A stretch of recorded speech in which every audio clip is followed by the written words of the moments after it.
Nos lo avanzábamos en titulares y vamos a hablar hoy de eneagrama. Es una herramienta con muchos siglos de antigüedad. De hecho, su origen no está del todo claro. Lo que sí sabemos es que esta teoría afirma que existen 9 tipos de personalidades que explican nuestra manera de relacionarlos con los demás, nuestros defectos, nuestras fortalezas y tendencias inconscientes. ¡Qué importante!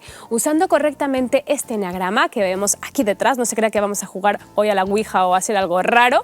Usando este eneagrama podemos conocer nuestros miedos más profundos y saber en qué se centra nuestro ego, nuestra motivación. Puede ayudarnos a dar explicaciones a esas conductas o decisiones que tomamos que ni siquiera nosotros mismos podemos entender. Para ayudarnos a reconocer nuestro eneatipo está con nosotros Isabel Trueba, nuestra neurocoach de confianza. Gracias por estar aquí otra vez. Bienvenida. Gracias, muchas gracias. Un placer estar en esta casa como siempre.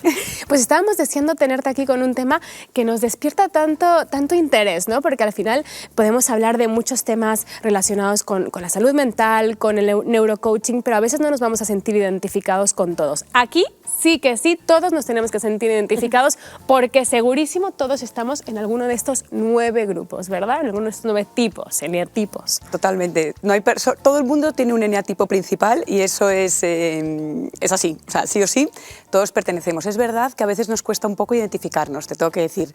Y no solo porque no sepamos hacerlo, sino porque a veces cuesta reconocer que uno tiene cositas que trabajar, ¿verdad? Claro, al final el eneagrama lo que hace es que te está, digamos, enseñando tu parte más bonita y tu parte menos bonita. Ese que en el eneagrama se llama el ego y la esencia. Entonces, al ego nadie le gusta mirárselo, pero sobre todo porque nuestro cerebro lo utiliza como supervivencia, como método de supervivencia. Entonces, si tú lo descubres, pues la parte más inconsciente y emocional de tu cerebro se siente vulnerable, entonces intenta convencerte y diciéndote que esa no eres tú o que eso... Pero una vez que tomas esa responsabilidad y te reconoces con cariño y desde el amor hacia ti, es una herramienta brutal, potentísima y ayuda a un crecimiento increíble. Para mí es de las favoritas, las que más uso.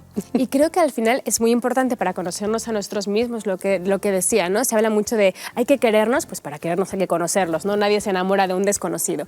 Pero también para entender al otro, ¿no? O sea, muchas veces a la hora de ser madres y de entender a nuestros hijos, pues podemos reconocer en ellos ciertas características que ya nos pueden ir dando señales. Es que este es un eneatipo 3 y a lo mejor lo que tenemos que fortalecer juntos es esto para que al final no condene su vida, el aferrarse a esas conductas que él cree que necesita y solo es para alimentar el ego. Por eso es tan importante, para saber diferenciar entre el ego y la esencia, porque si nosotros seguimos trabajando a favor de nuestro ego, nunca nos vamos a sentir satisfechos porque realmente no vamos a estar llenando lo que de verdad nos llena, ¿no? Entonces es muy importante utilizar esta herramienta. ¿Te parece que nos levantemos y expliquemos de qué va cada tipo? Y así en casa usted, a ver, esto es muy amplio y obviamente se necesita un análisis muy a profundidad. Yo sé, Isa, que tú podemos encontrar en tus redes sociales tus talleres que son magníficos y si le interesa puede acudir ahí e informarse más, pero aquí queremos dar pues unos trazos básicos de cada tipo y así usted en casa va a poder decir esto me suena y otra manera de reconocernos si nos molesta mucho uno, a lo mejor es porque estamos ahí. ¿Lo vemos? Venga, vamos para allá. Me encanta, pero yo me voy a poner en plan salón de clase. Tú te vas a poner rollo alumna. Yo me voy a poner en plan alumna aquí, venga, ¿sabes? Vamos a verlo. Cuidado, a tomar nota o sea, y a ser muy honestos con nosotros mismos porque no siempre es fácil. A ver, el número 1... Te dejo aquí, Isa, para que tú nos vayas enseñando que tú eres la profe hoy, la profe absoluta, perfeccionista. Uy, yo me voy a ver aquí como alumna. ¿Vale? Como alumna. O tengo que participar. Mira, te vas a levantar cuando ella ya se levanta. Si hay alguno que te pica, te levantas. Te levantas. Que va a ser bastante rápido, me da a mí. A ver, el número 1, perfeccionista. Ya se levantó. Ya se levantó. A ver, hay que entender que al final el nombre no siempre identifica. Hay muchas personas que son perfeccionistas, igual no son eneatipo 1. Vale. Entonces, al final aquí lo importante, lo que vamos a ver ahora rápido, es la motivación, que es lo que hace que tú seas en un momento dado perfeccionista, es lo que te hace ser de un eneatipo o de otro, ¿vale? Entonces, vamos a ver el eneagrama, como te decía, lo que te enseña es cuál es tu motivación más inconsciente y más irracional de nacimiento, que te hace ver la vida de una manera, y eso pues puede hacer que te comportes también y si te sientas o veas el mundo de una forma, ¿vale? Entonces vamos a hablar de cuál es esa motivación de cada uno. ¿Os parece bien? ¿Lo hacemos Genial, así? me encanta. Pues el 1, como tú decías, perfeccionista, este es fácil porque el nombre lo dice todo.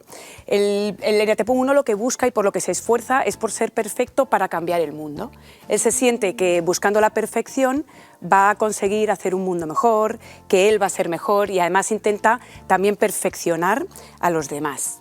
Cambiar a los demás, es ese que va siempre viendo a ver cómo, que ven las personas proyectos, ¿no? De mejorar y de hacer Siempre está viendo cómo mejorarlo todo, pero porque su motivación interna de verdad es, si yo hago esto, el mundo va a ser un mundo mejor. Vale. Que esa es la diferencia entre otras personas que pueden ser perfeccionistas por otros temas. Por ejemplo, pues porque quieren ser reconocidos. El 1 no. El 1 es perfeccionista porque lo que quiere es, de verdad, tiene un sentido de la integridad muy fuerte y de los valores y piensa que es la manera de que el mundo sea un mundo mejor. Vale. Entonces, lo vive como tal. O sea, que casi es una perfección altruista, ¿no? Y de verdad es como la perfección como compromiso, ¿no? Es una Totalmente, grande. como Vale. compromiso. O sea, ellos lo sienten y se lo creen así y sufren mucho cuando sienten que las cosas no son tan perfectas como les gustaría. Vale, yo no estoy aquí. ¿Os reconocéis en el perfeccionista? No. No, venga, pues seguimos. Seguimos con el número 2. El número Vale. 2, aquí, bueno, servicial, ayudador, podemos cambiarles el nombre. El número 2 lo que busca es el amor, busca el amor de los demás a través de la ayuda. Entonces, Vale. él lo que necesita es constantemente conectar con las personas y lo hace ayudando y entregándose a los demás. Entonces, son personas que en un momento dado, si no se dan cuenta, se olvidan de sí mismos. Claro. Porque lo que están todo el rato es ofreciéndose a estar contigo para conectar contigo y de esa manera se sienten amados. Ah, o sea, mi valor como persona me lo da el ayudarte a ti, Eso que es es. en la psicología moderna lo que se conoce como el complejo de Cenicienta, un poco, ¿no? Un poquito, Vale, totalmente. Entonces se pueden llegar a convertir, si no lo controlan, claro, en ayudadores compulsivos, incluso invasivos en la vida de otras personas. Vale. Y ellos lo que buscan es el agradecimiento.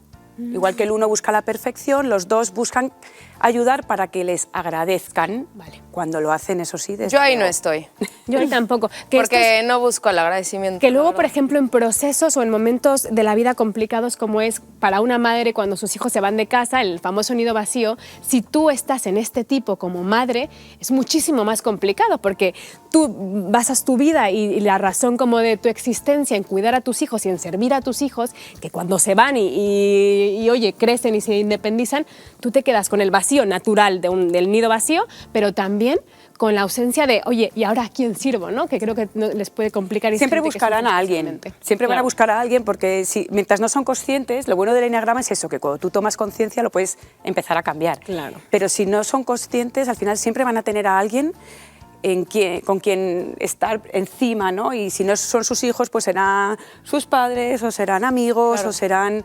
O sea, daos cuenta que esto es muy inconsciente, son cosas Claro. que hacemos sin darnos cuenta, ¿no? Entonces, el 2, si no se da cuenta, siempre va a estar buscando esa ayuda para sentirse agradecido. Entonces, si tú le agradeces, se siente amado. Si no le agradeces, se siente dolido. Vale, muy bien. Ok. No estamos ahí tampoco, ¿verdad? No, ahí no Seguimos. A ver, el triunfador. Vamos con el 3, el triunfador. Como su nombre dice, el 3 lo que busca es el éxito, a través del reconocimiento. Él siente que va a ser valorado o que vale o no vale en la vida en función del éxito que tienen y que los demás se lo reconozcan. Entonces son personas, como no puede ser otra cosa, muy enfocadas a eso, a tener éxito, al trabajo, a su éxito como padres, a contar el éxito que tienen, cuidan mucho su imagen. Y lo que tienen cuando no se dan cuenta, como os digo, es esa búsqueda inconsciente del reconocimiento constante, ¿no? Entonces, como veis, todos de ellos tienen su parte buena, pero si no lo controlas, si te llevas la balanza a ese lado, al final te hace sufrir. Porque estar buscando, en este caso, el reconocimiento constante o el agradecimiento o el perfeccionismo, Qué cansado. claro, es un estrés. Qué cansado, totalmente. Es un estrés, Sí. porque al final el ego no tiene razón. Tú no puedes ser feliz buscando el éxito constantemente en este caso. Claro. Vale. Y que al final muchas veces te quitas el mérito, ¿no? O sea, hay que saber darse el mérito nosotros también mismos, ¿no? No necesitar del aplauso ajeno constantemente. O sea, a mí me pasa muchas veces, yo sí que me reconozco hasta cierto punto en el número 3, o sea, yo puedo hacerte una sopa, ¿no? Y yo ser consciente consciente de que la sopa está buenísima, pero que si mi hija o si mi marido no me lo dice, es como si perdiera el valor, ¿no? O sea, sí que Sí. tengo esa dependencia hasta cierto punto a la palmadita en la espalda, ¿no? Que es horrible porque no puedes basar tu felicidad en eso. Y fíjate, más allá todavía, que el contrario del éxito es el fracaso. O sea, si alguna vez no te sale bien, no pasa nada. Claro, totalmente. Porque al final todos los eneatipos, cuando no consiguen eso, se descolocan, se desequilibran, sientan que en su vida no es equilibrada. Entonces ahí es cuando tú decías, tú tienes que darte cuenta de que tú vales por lo que tú eres. Claro. Y ya está, y no necesitas esa parte de fuera que te corrobore nada. Ya, desde y luego. cuando no dependes de eso y cortas ese cordón umbilical, entonces ya empiezas a vivir más en función de tu esencia, ¿no? Que es una liberación, en el Paz. fondo. Una Totalmente. liberación. Y el sensible, que esto también me puede sonar a mí de algo. El sensible o el melancólico son personas que lo que buscan, su sensibilidad es que se sienten un poco invisibles, sienten como que no encajan. Entonces buscan y se esfuerzan por ser distintos, por ser originales, por ser diferentes. De esa manera sienten que van a conectar, que la gente les va a ver y se sienten importantes o van a encontrar su hueco. Es en el gente mundo. que busca la importancia realmente, porque no es si la gente melancólica tiene una tendencia como a tener un poco de chepita, cargan con muchísimas Mira, cosas en su vida. Es más el perfil de montaña rusa emocional y muy creativos, suelen ser creativos. Entonces hay mucho artista, por ejemplo, que está metido en este eneatipo del 4, ¿no? Esa creatividad un poco melancólica, que hago algo bonito, pero no estoy seguro si es suficientemente bueno y me rodeo de gente distinta y yo Sí. he visto distinto. Son un poco esas personas muy emocionales, muy sensibles.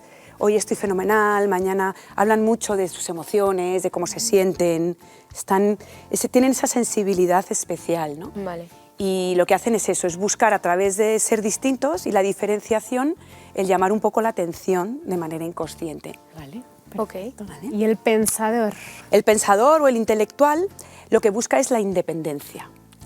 De los eneatipos es casi el más independiente de todos, el menos sociable. No le gustan mucho los barullos de gente ni nada porque él necesita ser independiente, necesita su espacio.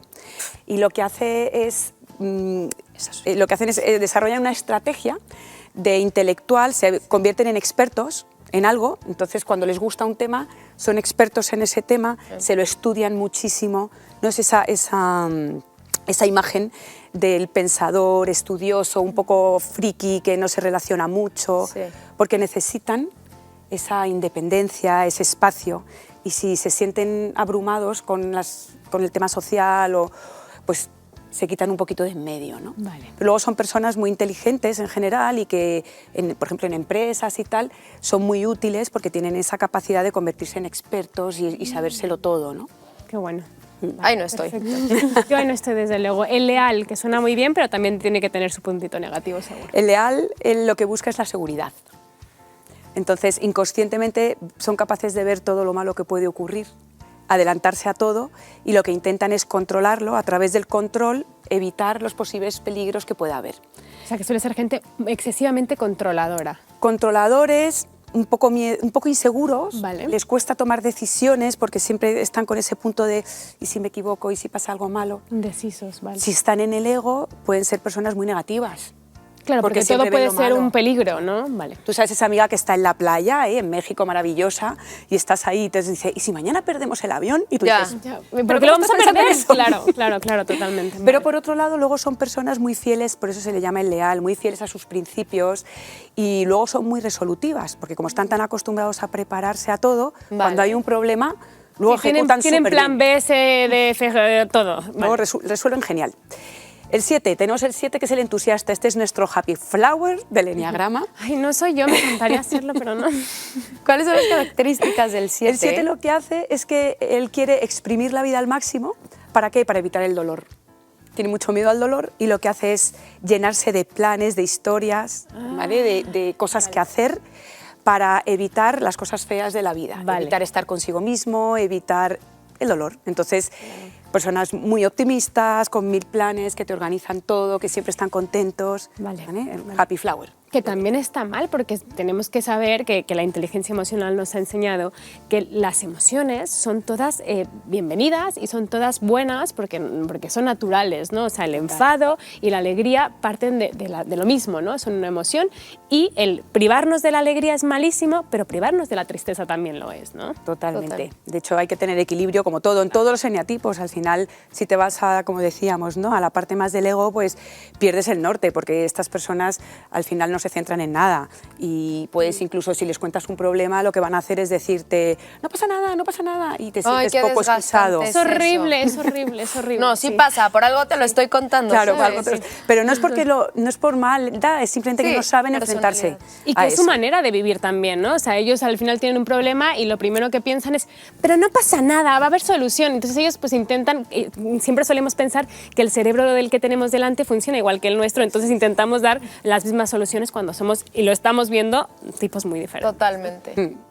¿Cómo vamos por aquí? Muy bien. Pues yo estoy callada porque estoy perdidísima conmigo, perdida. porque no me reconozco en nada. Bueno, vamos a ver que nos quedan dos. Vale, Vamos a ver que Pero nos quedan tampoco dos. me parece que puedan ser los míos. ¿Pacificador?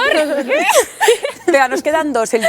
Estos son casi el yin y el yang. El 8, que es el líder, Sí. lo que busca es ser poderoso. Entonces se esfuerza por tener el poder, ¿para qué? Para no ser vulnerable. Lo que más miedo tiene es a que le hagan daño, y entonces se hace esa coraza para que nadie entre en su mundo interior y no le hagan daño. Entonces son personas físicamente con mucha presencia, verbalmente, intimidan, pueden llegar a intimidar si están muy en el ego, se sienten atacados fácilmente, entonces muy susceptibles, y utilizan el ordeno y mando y el poder y el control para, sobre todo, protegerse, porque hay que entender que lo que hacen es protegerse, porque luego tienen un corazón así de grande, pero es muy difícil verlo, sobre todo si están en el ego. Claro. Claro. Vale, ¿y el pacificador? Y el pacificador lo que busca es be water my friend. Como dice su nombre, lo que busca es estar en paz para sí mismo y que los demás también estén en paz. Entonces son personas que todo lo que es el conflicto lo evitan. Cualquier tipo de conflicto, no me refiero solo a una discusión, o sea, un conflicto para un 9 puede ser decirte que no le apetece ir a la película del cine que le estás proponiendo tú. Entonces, para no causarte a ti un problema... Se lo causa él mismo. Te dice, venga, vale, vamos, ¿no? Entonces hacen mucho lo que los demás quieren porque buscan eso, estar en paz. No sé si les iba pasando que conforme íbamos haciendo todo el recorrido, se les iban pasando como personas por la cabeza. Sí, exactamente. Yo creo, pero algunas ve varias cómo veces. somos, o al menos tal vez tú tienes ubicadas dónde estamos cada una, pero cómo somos, que yo tengo ubicado a todo el mundo Menos a ti. A mí Pero no me yo has sí, puesto. yo sí, porque no estaba pensando en ustedes, justamente en ustedes no estaba pensando. Lo que sí te quería preguntar es, ¿cuál es la diferencia entre la numerología y el eneagrama? Porque la numerología te marca concretamente cómo puedes sacar tu número. El eneagrama, ¿hay algún test que nos pueda ayudar a ver dónde estamos situados? Mira, la numerología no te puedo decir porque no tengo ni idea. O sea, ahí no te puedo dar ningún tip porque no sé cómo funciona. El eneagrama, a ver, hay test por ahí, pero mi experiencia es que no sirven. ¿Por qué? Porque se basan mucho en el comportamiento. Entonces, como yo os decía, una persona, por ejemplo, yo soy un poco perfeccionista, pero yo no soy 1, yo soy 3. Pero yo soy perfeccionista, hago las cosas bien en el fondo para que me reconozcan. Entonces, no porque ahí, quiero cambiar el mundo como lo haría un Claro. uno. Vale. Me llama mucho la atención, me voy por aquí detrás, como por ejemplo, estos dos pueden tener cierta relación, ¿no? Lo que tú dices, quieres cambiar el mundo, entonces a lo mejor como quieres que sea todo mejor, te dedicas a servir al prójimo. Luego, por ejemplo, también veo cierta comunicación entre estas dos, ¿no? Porque quieres triunfar, necesitas del aplauso ajeno, y el sensible también necesita del reconocimiento, de que lo vean, ¿no? O sea, me parece curioso cómo los que están cerca se parecen, ¿verdad? Es que tienes muy buen ojo. Porque esto que has dicho tú, que no os lo he contado porque tiene mucha complicación, pero en el fondo están divididos en 3 tríadas. Entonces, por ejemplo, 2, 3 y 4 son emocionales, Vale. y se centran en las personas, ¿veis? Agradecimiento, reconocimiento y que me vean. Vale. El 5, 6, 7 son la tríada del pensamiento. Son personas más independientes, menos emocionales, muy Lógicas. centradas en el control mental. Y los 3 de arriba, el 8, el 9 y el 1, son viscerales. Es decir, son personas que conectan más con la ira cuando no consiguen en un momento dado lo que quieren, ¿no? De hecho, incluso el 9, que es pacificador, llega un momento que explota y la única emoción que expresa es la ira. Claro, es pacificador porque en verdad está peleando constantemente para calmar esa ira. O sea, su relación con la ira es directa, incluso muchísimo más que cualquier otro, ¿no? Porque estás ahí Totalmente. trabajando para controlarlo. O sea, que podríamos dividirlo entre corazón, mente y vísceras, ¿no? O sea, es un Totalmente. poco... Y luego además, los dos que tienes al lado te influyen. O sea, tú tienes un ala, si tú eres un 2, puedes tener un ala dominante 3, por ejemplo, y entonces tienes mucho del 3, por eso se confunde a veces. Claro. Y luego estas flechas de aquí también se conectan, ¿ves? Que esto interesante. también tiene su historia, ¿vale? Que también están conectados. O sea, hay cursos enteros de esto y hay muchísimas Claro. cosas. O sea, es que este tema daría para todo. Y daría desde para- niños tenemos una personalidad marcada. O sea, yo ahora Sí. te puedo llevar a mis niños de 2 y 4 años y ya me vas a dar unos tips para que yo sepa tratar con ellos mejor, desarrollar sus habilidades, sus... Si identificas, sí, porque el eneatipo viene dado, es genético. Nuestra personalidad viene, por un lado, es genética y por otro lado es aprendida. ¿Personalidad o temperamento? La personalidad, ¿vale? Entonces, tú... Pero no necesariamente tiene que ser muy parecida a uno de tus padres, ¿no? No, no tiene nada que ver. Pero No tiene puedes nada que ver. tener un poquito y un poquito, entonces tú convertirte en algo más, ¿sabes? Yo, por ejemplo, en mi caso sí que soy igual a mi madre. Claro. Yo no ¿Sabes? tengo nada que ver con mis padres, pero no tiene nada que ver. Es como un esqueleto mental. Igual que naces con tu esqueleto físico, pues naces con un esqueleto mental que te predispone. Luego, evidentemente, tenemos las historias que nos pasan, dónde hemos nacido, todo eso también forma tu personalidad. Pero por eso 2 niños que han nacido en la misma casa con los mismos padres reaccionan a la vida de Sí, no manera tienen nada distinta. que ver. Entonces, es verdad que no es tan fácil como hacer un test, que me preguntabas. Hay que profundizar un poco, tienes que conectar con esa motivación, con esa parte fea, que no nos suele gustar mucho verla.